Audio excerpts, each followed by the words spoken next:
Did you know your child's identity could be stolen before they even turn 18? Protect your family from identity theft with these essential tips and tools to keep everyone, from kids to the elderly in the home, safe online. Good day and welcome back to the Family Cyber News Daily, where on Mondays, we focus on cyber security and safety. Today, we are unpacking how to protect your family from identity theft. Let's start with a definition. Identity theft occurs when someone steals personal information such as national insurance number, that's social security numbers in the US, bank account details, or login credentials to commit fraud or theft. Protecting your family from identity theft requires proactive measures to safeguard everyone, from the young children to the older adults. In this, I was going to say something very positive, and it should be, but in this increasingly digital world, okay? So we're going to go through a lot of things today, and I ask you to be patient. We're going to try and understand exactly what identity theft is, okay? And as we do each weekday, we go through a breakdown by showing you a list, okay? As you can see on the screen there, we can see identity theft breakdown, and we're going to start with what it involves. So let's look at what it involves, okay? Using stolen personal information for financial gain, basically, okay? Example would be opening credit accounts, filing false tax returns, exploiting personal data to impersonate someone online. That's the general gist, as we say in our world. Let's look at the second point. There is who exactly in the family is at risk, okay? And we'll go to number 2. So in your family setup, the first on the list will be the children. The children are at risk. Often they're targeted because they have clean credit histories. Second on that list will be adults who are prone to phishing scams because, of course, they have emails, financial fraud, or data breaches. The third will be the elderly. And it burns my heart because they are frequently targeted by scammers exploiting their naivety with technology. Shame on you guys. Okay? Now, we've done, I think we've done some justice there, but now we're going to go into practical steps that you and I, families in general, can do to protect themselves. And to do that, again, we're looking at a longer list. So we're going to look at the practical steps to protect your family, okay? And we'll look at number 1, which is secure personal information. All over this platform, we have information littered in most of the videos, okay? And we constantly flag that you must use strong, unique passwords for each account that you have, and you must update them regularly, okay? You must. Where do I don't know, okay? A second area to focus on with personal information will be to store important documents. Documents like your birth certificates, passwords, store them in a secure physical location, like a locked safe. It's nothing old-fashioned or outmodish about having a safe, all right? If you have so many documents like that that are personal, then do that. Lock them in a safe if you can, okay? A third area will be to shred sensitive documents before discarding them. We have this habit at home here that anytime we are putting letters or packaging into the bin, we remove the address information. We actually make an attempt to remove the information. If anything, just separate the two. Don't leave it on the envelopes that have been used to send those letters, because you're just making it easy for the rogue. All right? So secure your personal information. A second area to look at will be educate the family. Nothing beats education. Teach the kids and the elders in your home not to share personal information online or over the phone unless they are sure of the recipient. Okay? Go ahead and explain phishing scams such as fake emails or text messages that attempt to steal information.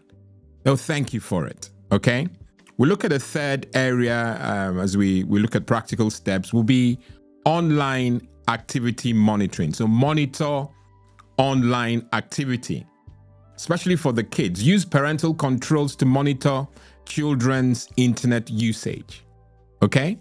And set up alerts on bank and credit accounts to track suspicious transactions. In fact, I did this very thing today. HSBC, for those of you who are with HSBC, I got an alert on my phone asking me to do that as I was logging into my account, asking me to enable notifications. So when spurious things are happening on my account, I will get alerts. You do have a team in these banks that focus on, unusual payments leaving your account. If it's not common that you do those large transactions, for example, you will get a phone call. Banks generally do that, but this, on a personal level, allows you to set up alerts on your bank and credit accounts, and you can select which bank accounts you want those alerts to come from, and they will track suspicious transactions. Okay? So the vendors do their best to help us, but the problem is we don't have the information. And I know I'm hearing you say, thank you, Lawrence, for allowing or bridging that gap, because that's what we're here for, to make sure this information gets to you. All right? A fifth practical step, or fourth even, would be protect digital devices. All right? Install antivirus and anti-malware software on all family devices. It's a no-brainer. We always say that you must do that. Okay? Especially on the Windows machines. Ensure devices are updated with the latest security patches. And third, definitely not least in this segment, use two-factor authentication. Some call it multi-factor authentication for added security on account. Remember, we say it provides an added layer of security. Make it incredibly frustrating and difficult for the rogue. So add that second layer by enabling two-factor or multi-factor authentication, okay? A fifth practical step would be freeze credit for kids. Freeze credit for children. Now that's important, especially with the gaming online and those online purchases that even your kids don't know that it's happening. Place a credit freeze on your child's social security number to prevent scammers from opening accounts in their name. Not quite sure who you go to put this credit freeze on, but if you ask enough questions in the comments, I'm seeking your engagement, I'm definitely going to get that information to you. Okay? So place a credit freeze on your child's national insurance number, or in America, social security number, to prevent scammers from opening accounts in their name. And that's crucial, really, really crucial. All right? So another area that we're going to look at will be the warning signs of identity theft. I've gone into so much detail to make sure that this subject area is really unpacked, okay? So we're going to, what are the warning signs even of identity theft? Very important. Let's look at the first. Unexpected bills or statements in the mail. Just see a bill or a statement and you don't know what's up. I have, and my wife knows exactly where I'm going now as I got a parking, they call it parking charge notice, PCN. And somehow, as we say back home, someone had cloned the registration of my car. Either that or some IT stuff has gone wrong. And I've been getting, in fact, in a month, I got about 8 PCNs. And I didn't have a number to call. There was no real number or real person on the other end of the phone number that's, on the letter, and couldn't do anything about it. The only thing I could do was report it to the ICO. Went to ICO.org to advise that my data was being misused. And so I logged it there. And that same week, I got another, that same month, because it happened within 2-3 months. But that same period, I got another PCN, a charge notice, penalty charge notice from a council or a borough. And I definitely didn't get to that borough that day that they mentioned. Sometimes they even say 4:30 in the morning or 2:30 in the morning when I'm fast asleep, that I parked my car illegally and that I'm liable to pay X amount. Long story short, I reported it to Action Fraud, or no, they told me that your car may have been cloned or whatever, duplicated the registration, and that I should report it to Action Fraud, which I duly did. And common sense is now being deployed. They've cancelled at least 2 so far, still have 5. And it's so bad, so stressful too, because if you do nothing about it, they send, what do they call them, bailiffs or recovery people after you. But if you know and get the information that we're sharing with you now, you will rest easy knowing that you can fight this, legally. So unexpected bills or statements in the mail, you can see that this could be an issue if you are not really reacting the right way. You could just go straight away and do what those bills or statements are saying or suggesting and get into more trouble. Those are warning signs. If you get an unexpected bill or statement in the mail, something is off. They're calling it identity theft here. My car registration was cloned or duplicated. All right. Second area will be notifications about accounts or loans you did not open. Some people just assume that because it's a letter, it must be legit. That's not true. Could be a sign, a warning sign that someone has stolen your identity. Another thing would be declined credit applications or unusual credit report activity. Things that you haven't initiated can so easily be a warning sign of identity theft. All right. So these things are not things that you can ignore. So the warning signs of identity theft will be unexpected bills, rogue notifications, and the third, declined credit applications or unusual report activity. All right. So those are practical, or rather, those are warning signs that identity theft has happened, or warning signs of identity theft.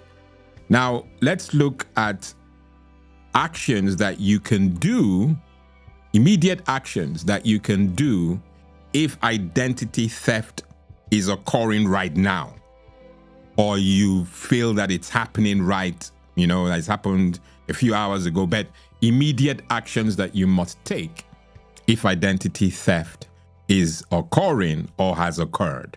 All right. The first, as you can see there, is report it. I hear you ask, report it to who? Contact your bank.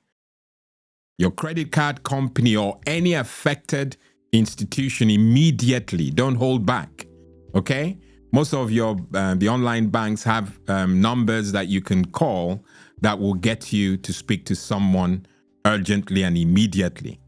A second will be to file a complaint. Visit, I believe, I don't know what it is in the UK, but I know in the US it's identitytheft.gov, the government website that you can visit and file a complaint. Or you go to the local equivalent in your area to report and begin recovery. All right. A third thing you must do immediately if identity theft has occurred or is occurring is to freeze your credit. Contact your major credit vendor or supplier to stop the fraudulent activity. Okay? Very crucial. A fourth will be to monitor your accounts. Keep a close eye on all financial accounts and credit reports. Of course, that should happen anyway. But if you feel that it's happening now or an hour ago, just go to open your account and see what activities have happened. If you've not done the notification enabling, then you've got to monitor your account, real time. That's crucial, really, really crucial. All right. Okay, so I'm now going to try and arm you with tools to assist in protecting you from identity theft. Okay? Identity theft, if you look at the first point there, identity theft protection services. All right? Identity theft protection services. Those are services like LifeLock or Identity Force. They will monitor for unusual activity and alert you. Of course, we've already mentioned that your bank, if you enable notifications on your bank, suspicious activity on your account will be reported. But this is additional, giving you more tools. So this is a tool, and it's called Identity Theft Protection Services. And most of these vendors subscribe to this service. Services like LifeLock or Identity Force. They will monitor for unusual activity and alert you, which is too useful. Another tool will be a password manager. Password managers are so important. Even your vendor, the likes of Apple and Android or Google, they provide password managers. They're lightweight, but they're effective. Okay, so you have a free password manager that most of us are not using. And they will usually demand that to open the password manager, you use Face ID or Touch ID. And it's so secure. You've got to secure and store your passwords with these tools, these facilities that are provided by the vendor. Okay. The third on the list as a tool to assist you in protecting against identity theft will be VPNs. You've heard me speak, those who are in the community, you've heard me speak about VPNs, virtual private networks, which generally encrypt your internet connection, especially when you're using public Wi-Fi. So these are tools that you, and again, the latest mobile phone operating systems, iOS and Android, they provide lightweight VPNs, but they're obviously third-party ones that you can install. They will encrypt your internet connection, especially when using public Wi-Fi, keeping the rogue away. Okay? Really, really important that you use these tools. They're there for you. All right? Okay, so having covered all those areas, because this is a family-centered issue, I feel that I need to give you some tips, okay? And they're going to be family-centered tips. I'll start with the kids because we mentioned them as one of three demographics that are affected by identity theft. So we'll start with them for kids. All right. Please limit sharing of personal details on social media. So if you're a young chap or lady over 13, because you shouldn't be on YouTube if you're under 13, and I'm not sharing this to YouTube kids or anything lower. So if you're sitting with mom, this information that mom will get to you, I don't mind that you eavesdrop. Limit sharing of your personal details on the social media that's appropriate for you. Okay?